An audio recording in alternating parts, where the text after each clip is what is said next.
जो facts and figures अभी सामने आए हैं, जितनी बड़ी तादाद में इस वक्त दहशतगर्द तंजीमें अफगानिस्तान में मौजूद हैं, ये कितना ख़तरनाक आप समझते हैं हमारे अपने खित्ते के अमन के लिए भी, और फिर जो जहां दीगर जो ममालिक हैं जिनसे अफगानिस्तान के कहीं ना कहीं किसी न किसी बुनियाद पर कोई इशू चल रहा होता है, उन ममालिक के लिए?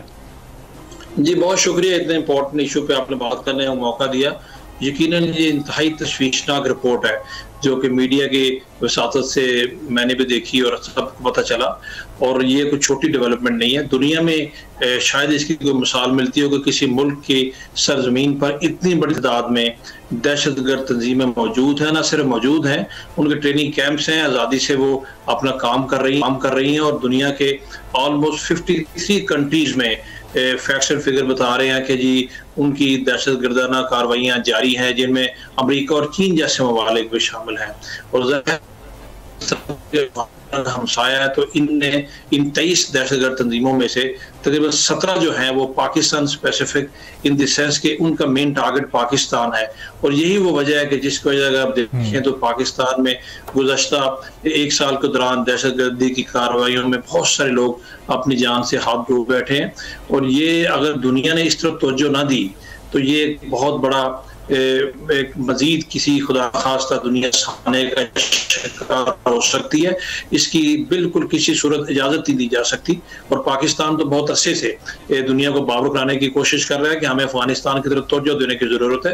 तवज्जो देने का मतलब सिर्फ ये नहीं है कि खुदा न खास्ता किसी वाकया के रूनमा होने का इंतजार करे, जैसे 9/11 को हुआ तो फिर वहां पर जाके आप एक भरपूर फौजी कार्रवाई करें। उसके भी नुकसान होते हैं, उससे आम लोगों का बहुत नुकसान होता है, मुल्क का बहुत नुकसान होता है। तो पाकिस्तान का कहने का मकसद यह है कि दुनिया अफगानिस्तान को एंगेज करे, वहाँ की इंटरिम गवर्नमेंट को रिस्पॉन्सिबल बनाए। अभी जब उस इंटरिम गवर्नमेंट के दुनिया में किसी मुल्क के साथ सफारती ताल्लुकात नहीं है तो वो अपने आप को अकाउंटेबल नहीं समझते, उनको आइसोलेशन में छोड़ दिया गया। जब अकाउंटेबल नहीं समझते तो इंटरनेशनल रूल्स एंड रेगुलेशन के अपने आप को ताबे वो नहीं समझते, किसी फोरम पे वो आते नहीं है, एंगेज नहीं होते, क्योंकि दुनिया उनको मानती नहीं है। जब तक उनको आप एंगेज नहीं करेंगे, उनको ये रियलाइज नहीं करवाएंगे कि दोहा एग्रीमेंट के तहत जिसके बाद अफगानिस्तान में तालिबान की दोबारा गवर्नमेंट बनी, अमेरिका ने विड्रॉ किया, उसकी टर्म्स एंड कंडीशन भी उन्होंने एग्री किया हुआ है और उनको उन टर्म्स एंड कंडीशन के मुताबिक अपना रोल, अपनी जिम्मेदारी पूरी करनी चाहिए। ये एक इंतहाई तशवीशनाक सूरत हाल है जिसको किसी सूरत भी नजरअंदाज नहीं किया जा सकता। साहब, अब ये एहसास उनकी इंटरिम गवर्नमेंट को ये कैसे दिलाएं? ये सिर्फ पाकिस्तान की अगर हम बात कर लें तो ये 317 हमले हुए, 389 के करीब लोग इसमें शहीद हो गए, इतनी बड़ी तादाद में जानों का नुकसान हुआ। फिर ये सिलसिला तो अभी भी चल रहा है। अब इसको रोकना है तो उनकी गवर्नमेंट को संजीदगी के साथ कोई इकदाम करने पड़ेंगे, लेकिन वो टेबल पर आकर बैठकर बात करने को तो तैयार ही नहीं है। जी पाकिस्तान के सिर्फ कहने पे ऐसा नहीं होगा कि पाकिस्तान को तो अभी एक किस्म का वो एडवर्सरी समझना शुरू हो गया, स्पेशली जब से हमने यहाँ से गैर कानूनी तौर पर मुकीम गैर मुल्कियों को निकालने का फैसला किया, जो कि हमारा राइट और बिल्कुल एक डिसीजन नेशनल रूल्स के मुताबिक था। तो उसके बाद, और हम तो वैसे भी उनको कब से कहते चले आ रहे हैं कि हमारे मुल्क में जो दहशतगर्दी की कार्रवाइयां हो रही हैं उनमें बहरास्त आपके अपने लोग भी इनडायरेक्टली कम से कम मुलव्वस इस तरह है कि वो टीटीपी के साथ उनके लिंक्स है, दूसरी तंजीमों के साथ लिंक्स है।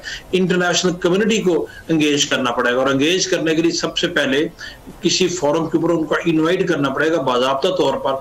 अभी तक मुझे मेरा नहीं ख्याल कि अफगानिस्तान की इंटरिम गवर्नमेंट को यूएन या दूसरी जो ऑर्गेनाइजेशन है या दुनिया की बड़ी बड़ी जो ताकतें हैं जो कि खुद इन दहशतगर्दाना कार्रवाइयों का किसी न किसी हवाले से शिकार हो रही हैं, उन्होंने इंटरिम गवर्नमेंट को एंगेज किया हो। वो एंगेज करेंगे, वो इनको दावत देंगे, वो इनको टेबल बुलाएंगे, अकाउंटेबल ठहराएंगे, तो तभी वो बात करेंगे, तभी उनको प्रेशर फील होगा। सिर्फ पाकिस्तान के कहने से ऐसा नहीं हो सकता।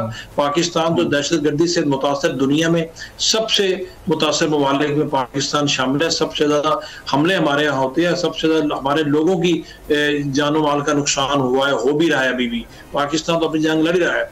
इंटरनेशनल कम्युनिटी को सब्सक्राइब करें और बेल दबाएं ताकि कोई खबर रह न जाए।